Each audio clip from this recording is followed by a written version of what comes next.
Good morning everyone. We from group 10 or the last group for social linguistics. The name of speaker from group 10 by Agrita Tandewa, Arviani Pandango, Elvis Wilas Tamuama, Victorianus Gagolo, and Asnafani Fabriana Bogo. We from group will explain key material about language vitality and enlargement. So the first material will explain by myself about language vitality. Okay, now I will explain the definition from language vitality. Language vitality is the extent to which the existence of a language is used for a purpose or context in a community. The vitality of language can be seen from its external or number of speakers and internal or number of word entry advantages. Jadi, language vitality atau vitalitas bahasa itu merujuk pada sejauh mana keberadaan suatu bahasa digunakan untuk suatu tujuan atau konteks dalam sebuah komunitas.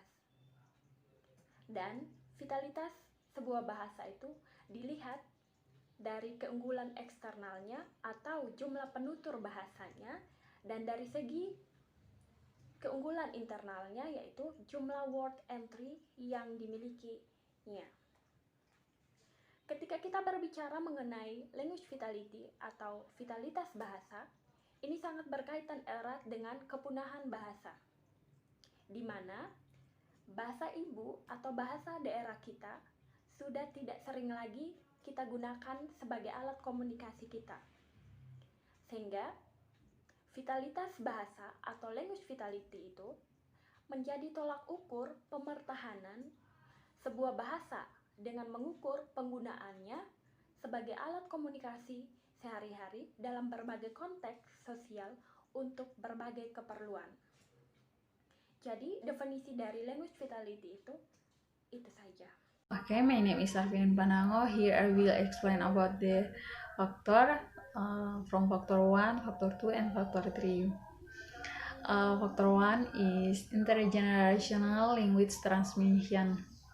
The most commonly used factor in evaluating the vitality of a language it is whether or not it is being transmitted from one generation to the next generation.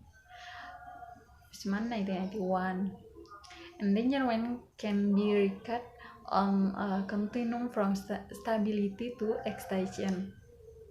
Jadi di sini transmisi bahasa antara generasi ini merupakan faktor yang paling umum digunakan dalam mengevaluasi suatu vitalitas bahasa. Di sini juga Fisman berkata apakah mau atau tidak si penutur tersebut menularkan atau meneruskan atau semacam memberikan bahasa tersebut dari satu generasi ke generasi berikutnya. Tetapi di sini tidak menjamin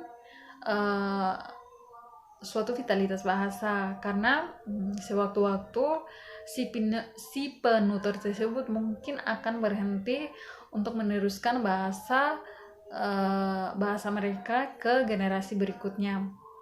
Jadi di sini tuh kayak bahasa itu belum tentu begitu itu untuk diteruskan ke generasi berikutnya. Misalnya kan dari kakek nenek moyang kita begitu menggunakan bahasa tersebut terus diteruskan ke kakek nenek kita begitu, tapi belum tentu kakek nenek kita itu mau meneruskan ke orang tua kita begitu. Jadi di sini juga terdapat 6 dampak bahaya untuk sesuatu yang berhubungan dengan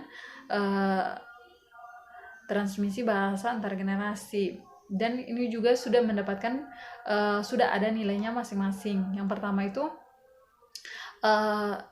peringkat paling tinggi itu yaitu aman dengan nilai 5, yaitu bahasa yang digunakan oleh semua generasi atau semua umur begitu, baik yang dari yang tertua sampai yang termuda begitu.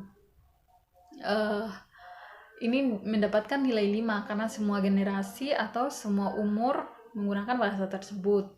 Dan yang kedua itu tidak aman, maksudnya stabil namun aman begitu. Ini kayak semacam tidak aman lagi begitu karena bahasa ini digunakan oleh sebagian anak. Maksudnya hanya sebagian anak, tidak semua anak-anak menggunakan bahasa tersebut begitu.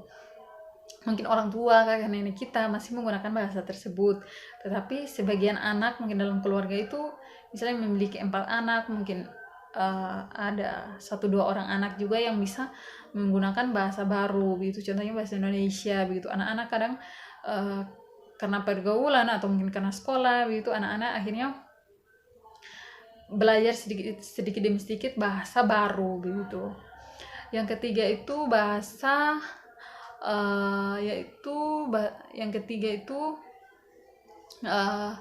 secara pasti terancam punah dengan nilai 3.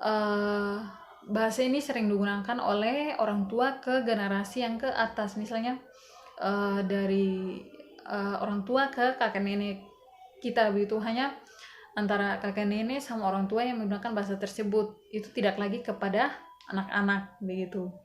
Yang selanjutnya itu sangat terancam punah dengan nilai 2, itu bahasa besar digunakan oleh generasi kakek nenek kita ke buyutnya begitu, kakek buyut kita. Jadi bahasa ini sangat minim begitu, itu tidak lagi diteruskan kepada orang tua kita begitu.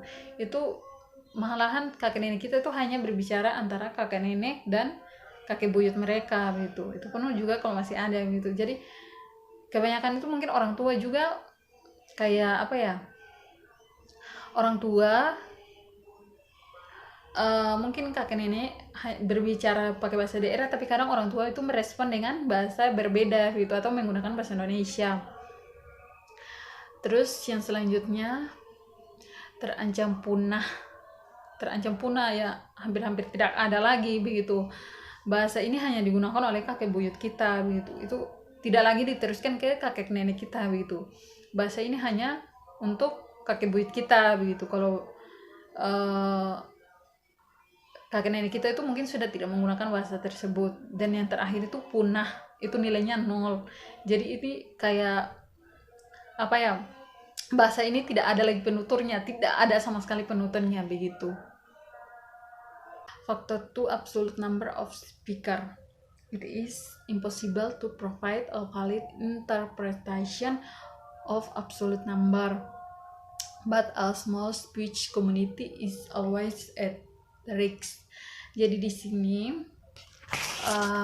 faktor yang kedua adalah jumlah penutur mutlak. Di sini tidak mungkin memberikan interpretasi yang valid dari bilangan absolut. Jadi di sini suatu komunitas sangat selalu beresiko begitu, karena mungkin populasi yang kecil yang mungkin jauh lebih rentan terhadap kehancuran. Misalnya kenapa bisa rentan terhadap kehancuran? Karena populasinya yang sangat sedikit begitu. Jadi di sini misalnya karena penyakit, peperangan atau bencana alam, misalnya banjir, tsunami begitu. Jadi di sini mereka lebih rentan terhadap kehancuran karena populasinya yang sedikit. Faktor 3, proportional of speaker within the total population. The number of speaker in relation to the total population of a group is a significant indicator of language vitality, where groups may refer to the ethnic, religious, regional, or national group with which the speaker community identifies. Jadi di sini faktor yang ketiga adalah proporsi penutur dalam populasi total. Kadang jumlah penutur dengan kaitannya dengan total populasi suatu kelompok adalah signifikan indikator vitalitas suatu bahasa, di mana kelompok tersebut merajuk pada etnis, agama, daerah, atau kelompok nasional yang diidentifikasi oleh komunitas pembicara. Jadi di sini hanya bahasa tersebut hanya disampaikan dalam bentuk kelompok, misalnya dalam bentuk etnis, agama, atau suatu daerah atau kelompok nasional begitu. Hanya suatu kelompok begitu. Itu kelompok yang tidak terlalu besar begitu. Hanya berada dalam suatu kelompok begitu. Jadi di sini ada beberapa hal bahaya dalam bahasa tersebut, yaitu yang pertama itu aman dengan nilai 5, yaitu semua dari etnis, agama, daerah maupun grup nasional tersebut berbicara menggunakan bahasa tersebut. Dan yang keempat dan yang kedua itu dengan nilai 4 itu hampir semua berbicara menggunakan bahasa tersebut. Itu hanya hampir, tapi tidak semua menggunakan bahasa tersebut. Dan yang ketiga itu hanya mayoritas yang berbicara bahasa tersebut. Mungkin mayoritas itu hanya beberapa dari kelompok tersebut yang menggunakan bahasa tersebut. Dan yang keempat itu minoritas, yang hanya minoritas yang menggunakan bahasa tersebut, yaitu mungkin satu kelompok saja yang menggunakan bahasa tersebut. Dan yang kelima itu dengan nilai 1, yaitu yang terancam punah. Di sini sangat sedikit yang berbicara, mungkin hanya satu dari mungkin hanya misal dalam kelompok tersebut terdiri dari beberapa orang, mungkin hanya 1 atau 2 orang yang menggunakan bahasa tersebut begitu. Dan yang terakhir itu dengan nilai 0 itu benar-benar punah atau tidak ada yang menggunakan bahasa tersebut. Jadi dari semua kelompok tersebut tidak ada yang menggunakan bahasa tersebut.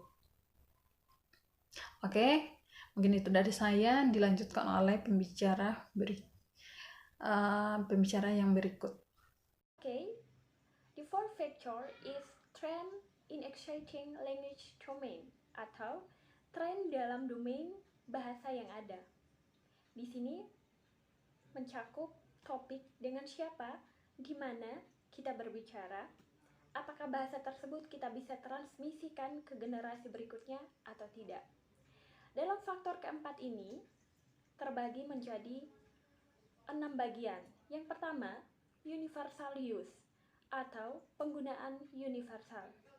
Di sini bahasa digunakan di semua domain untuk semua tujuan. Berikutnya, ada multilingual parity atau paritas multibahasa. Jadi di sini kita gunakan 2 atau lebih bahasa, bisa kita gunakan di sebagian besar domain untuk sebagian besar tujuan. Yang ketiga adalah domain is reduced atau domain berkurang. Dalam domain ini, di mana bahasa daerah kita sudah kehilangan pijakan, seperti contoh halnya di rumah, di mana ibu kita sudah lebih sering memakai bahasa Indonesia daripada bahasa daerah kepada anak-anaknya ketika mereka berkomunikasi atau berinteraksi. Berikutnya yang keempat ada limited or formal domain. Di sini domain terbatas atau formal. Jadi bahasa kita gunakan secara terbatas di beberapa tujuan. Berikutnya ada very limited domain atau domain yang sangat berkurang, yaitu bahasa tersebut kita hanya gunakan di tempat yang sangat terbatas hanya karena keperluan tertentu. Berikutnya ada extinct atau punah, di mana bahasa ini tidak lagi kita gunakan dimanapun dan untuk tujuan apapun. Third factor is respond to new domain and media atau respon ke domain dan media baru. Di sini terbagi menjadi 6 bagian. Yang pertama ada dynamic atau dinamis, di mana bahasa ini digunakan di semua domain baru. Berikutnya ada strong or active, yaitu di mana bahasa digunakan di sebagian besar domain yang baru. Berikutnya ada receptive, di mana bahasa ini digunakan di banyak domain. Dan berikutnya ada resolve atau mengatasi, di mana bahasa digunakan di beberapa domain baru. Berikutnya ada minimal, atau bahasa ini digunakan hanya di beberapa domain. Dan berikut not active atau tidak aktif, ya, di mana jenis dan penggunaan domain baru ini akan bervariasi sesuai dengan konteks lokal. Bahasa ini tidak digunakan di bahasa baru secara domain. Jadi kesimpulannya adalah semua domain atau media baru, baik dalam pekerjaan, pendidikan, atau media lainnya, kita harus pertimbangkan secara bersama-sama saat menilai tanggapan komunitas bahasa yang terancam punah. Good morning, everybody. Thanks for the time given to me. With me, Alvis Villas here, Class B 2017. Today, I want to explain about some factors from language vitality. Sixth, materials for language education and literacy. Literacy is a person's ability to process and understand information during the reading and writing process. So, all of which refer to competencies or abilities that are more than just reading and writing process, to developing what the reader to get during reading and to developing in real life. Seventh, government and institutional language attitude and policies, including official status and use. We know language attitude are evaluative reaction to a varied different languages and can be reflected in part to sequential cognitive process, social categorization, and stereotypes. The first, the listener use linguistic, for example, action, to impair membership of a speaker social groups. Based on my opinion, the first, I spend much my free time to study hard linguistic. It was, honest, very difficult for me. There is some example. The first example imitates why I said if we would like to study our linguistic action, we have to imitate. Imitate, that is part of one good ideas to produce good sounds, and it's like a native speaker, and also the second examples, try to record your voice. Why I said you have to create record your voice, and after that you can be to compare your record voice and a native speaker. So I think every pronunciation have different action. So if you have mistake in your pronunciation, you can try to compare voice native speaker. I think that is part of one good idea is to make your action it's quite good and it's like a native speaker. Community members' attitude toward their own languages. We know attitude cannot be to observe directly, but are demonstrated through actual behaviors.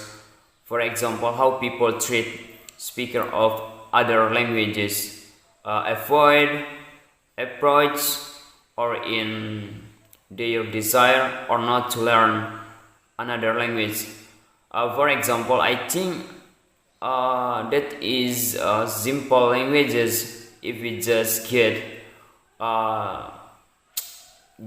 study mother tongue, that is our first languages. But I think actually in my community here, especially Watufuda village, there is a village focus first language. But actually we have to study more than one language. You know, every people, every country have different language, but actually we have to study more second language, maybe like Indonesian or English, because I think English is one international language in this world. Even if we have different culture, different race, different languages, we can try to communicative and conversation in English, because English can be to unite every country to communicative or conversation with another person. Based on my opinion, in my hometowns, there is a lot of society to always focus in mother tongue. It's mean the first language, but actually we have to make our English more than one languages, and also we can try to study hard international language. So make our friendship in this world expand and enlarge. Maybe I think that is part of example, yeah, guys. Here, well, the last among factors and quality of language documentation. We know language documentation is a subfile of linguistic that aims to describe the grammars and use human language in the community speech. Why I would like to, well, in a society community, we have to developing in our, what is the factors to developing language documentation. On the other hand, actually we can be try to collaboration all of the society in our village. So if we don't try to developing in this language documentation, I think everything is nothing, right? Because if we have the same English department, that is part of the example from factors language documentation, how we can developing this language documentation in our society community. For example, in our village have maybe one language or two languages. I think we have to always developing. For example, I take English major in the university campus Ikibode Tomo Malang City. How I can developing this is English skill in my village, because that is the key to developing my English when I try to teach a lot of people here in my village. What is the purpose we study English hard? I have to explain and I give reason all of them before I try to study all of them, because community is a part of the groups members in community to study new language. For example, English. In my village, don't know about an English, but now more than 75% here understand to speak English, because 1 month ago there is a tourist from France come here, they don't attract to communication and conversation with them because they don't understand native voice action native speaker I mean. But I study, spend much of my free times with them, and I try to give leisure time to spend much free time to study hard in English. More than one month, they are have a change in development in English skill. In every day they reading a book, a dictionary, and they are practice with me. Wow, my English have a change in development right now.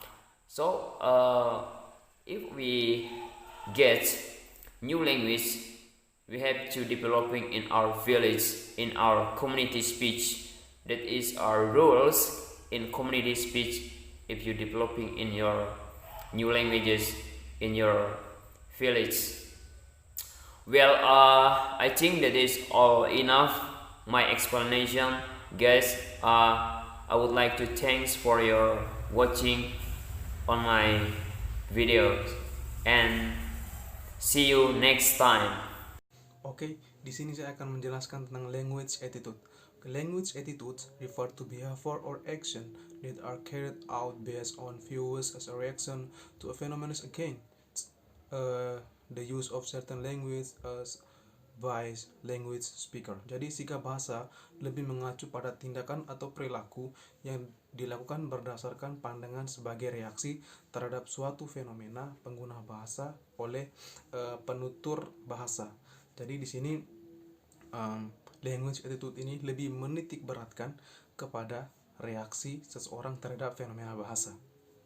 Jadi di sini jadi selanjutnya itu tentang faktor-faktor yang mempengaruhi language attitude. We have 3 factor. Yang pertama itu loyalty, pride, and language norm. Oke, loyalty.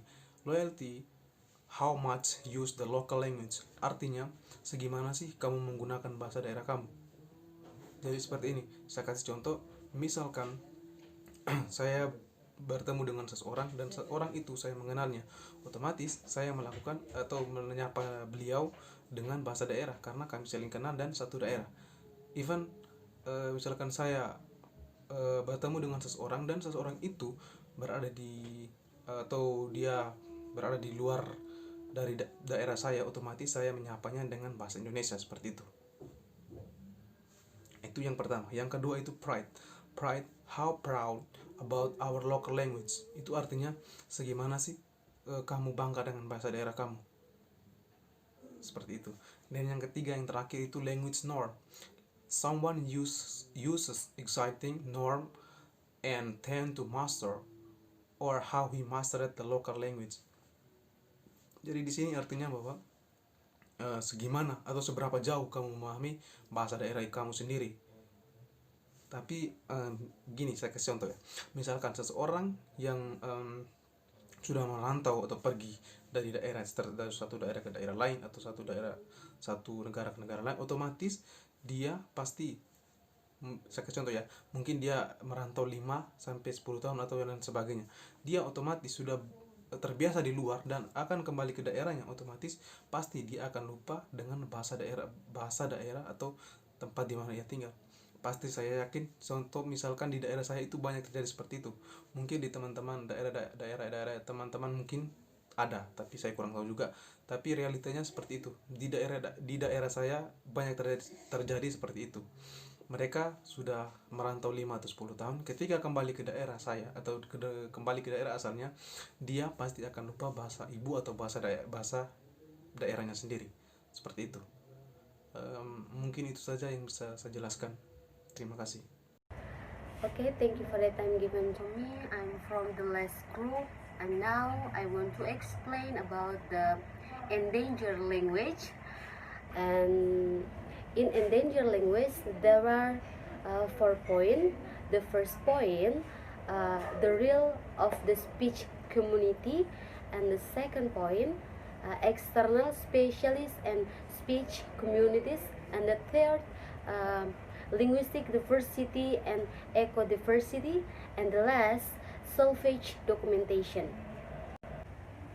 Endangered language atau bahasa yang telah punah. Jadi dari keempat poin tersebut yang telah saya sebutkan tadi, intinya itu menjelaskan tentang bagaimana bahasa yang sudah punah atau tidak lagi digunakan atau sudah hilang. So, what can we do? Atau apa saja sih yang bisa kita lakukan untuk mencegah atau meminimalisir punahnya bahasa yang ada terkhususnya di Indonesia.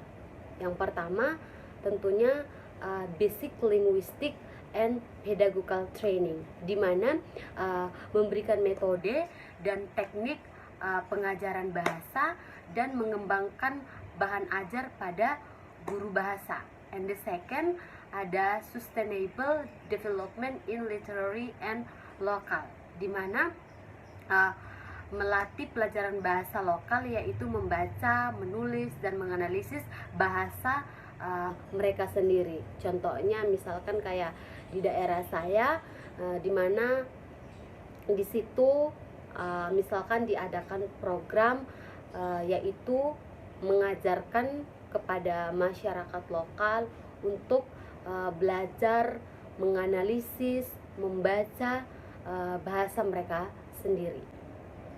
And the third, supporting and developing national language policy, yaitu di mana bahasa nasional harus mendukung keragaman termasuk bahasa yang telah punah. Artinya di mana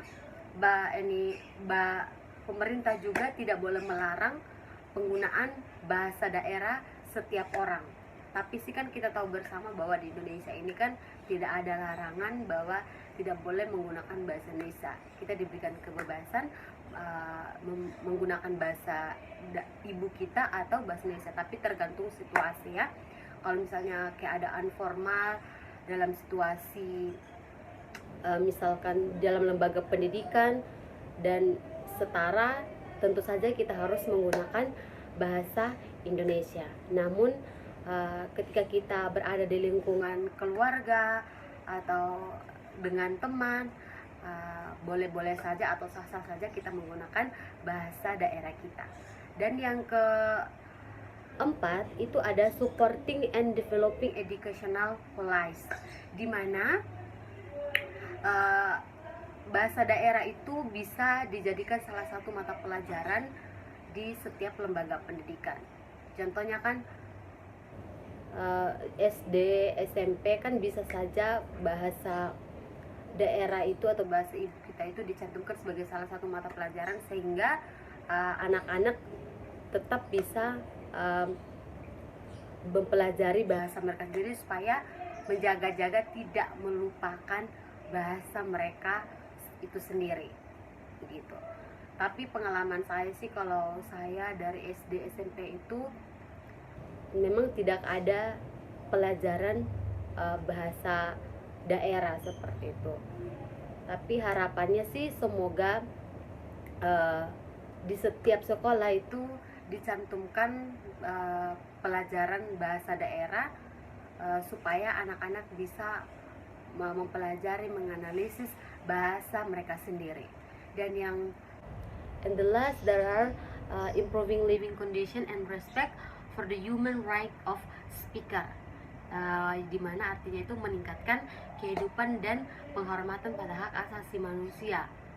Nah, itu artinya di mana ahli bahasa, tenaga kependidikan itu memiliki peran penting untuk mendukung pencegahan HIV atau AIDS dan pembangunan sosial ekonomi masyarakat. Ataupun sebagai native speaker juga itu kita memiliki peran penting untuk mendukung program-program kesehatan yang diadakan oleh pemerintah. Misalkan di daerah A itu terpapar virus AIDS seperti itu. Jadi misalkan semuanya terkontaminasi atau semua masyarakat di situ terkena, maka otomatis mereka akan mengalami kepunahan atau mereka akan mati. So bahasa mereka juga otomatis akan hilang, atau pengguna asli bahasa itu akan hilang seperti itu.